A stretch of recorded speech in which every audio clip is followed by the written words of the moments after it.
మాట్లాడడానికి చాలా మంది ఉన్నారు, కానీ మా గురించి మాట్లాడడానికి ఎవరున్నారు? మా గురించి మాట్లాడడానికి ఎవరున్నారు? నేనున్నా మొగోళ్ళ పక్షపాతిని, మొగోళ్ళ గురించి మాత్రమే మాట్లాడతా. అవును, ఇట్లా మొగోళ్ళ చేతిలో మోసపోయిన ఆడవాళ్ళు ఉన్నారంటే ఉన్నారు, వాళ్ళ గురించి చాలామంది మాట్లాడుతూ ఉన్నారు. మరి మన గురించి మాట్లాడుతూ ఎవరు లేరు కదా. తప్పు చేసినవచ్చు, సరే ఇద్దరు కలిసి శిక్షించండి, ఇద్దరు కలిసి శిక్షించండి. అన్ని రంగాలు సమానం అంటారు కదా సార్, అన్ని రంగాలు సమానం అంటారు కదా, మరి ఇంట్లో కూడా సమానం చేయరు మమ్మల్ని. మాకెందుకు సార్ ఇంత ఆవేదన? మాకెందుకు సార్ ఇది? ఎందుకంటే ఇవన్నీ నిజంగా చూస్తున్నాము, చేస్తున్నాం కాబట్టి చెప్తున్న ఆవేదన ఇది.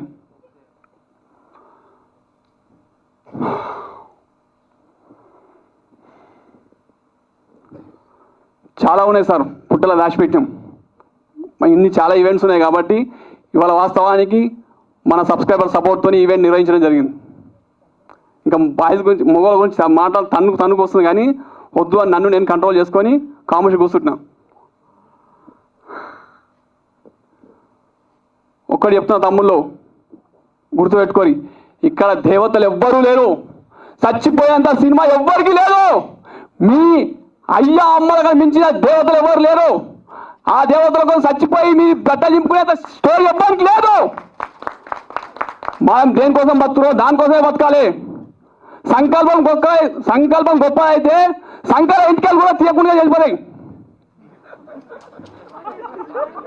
చెప్తున్నా కదా, నా సబ్స్క్రైబర్స్కు స్వీట్ హార్ట్ అందిస్తున్నా. ఎందుకంటే కొన్ని డైలాగ్స్ ఇంటికి కూడా చెప్పాలి, సమ్మర్ కట్ అయితే అన్నమాట. అట్లా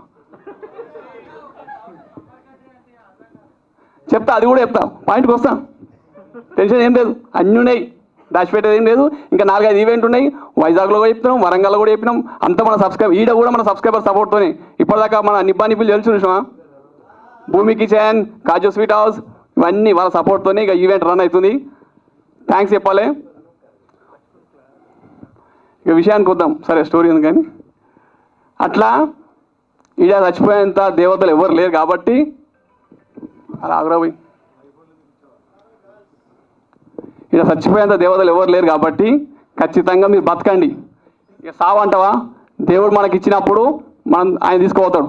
నింద లేనిదే బొంద ముయ్యదు, గుర్తుపెట్టుకోరి, నింద లేనిదే బొంద ముయ్యదు. కానీ ఈ నింద కోసం మనం రావద్దు. అరే వాడు చూడరా పోరి కోసం చచ్చిందని మాత్రం రావద్దు బిడ్డ.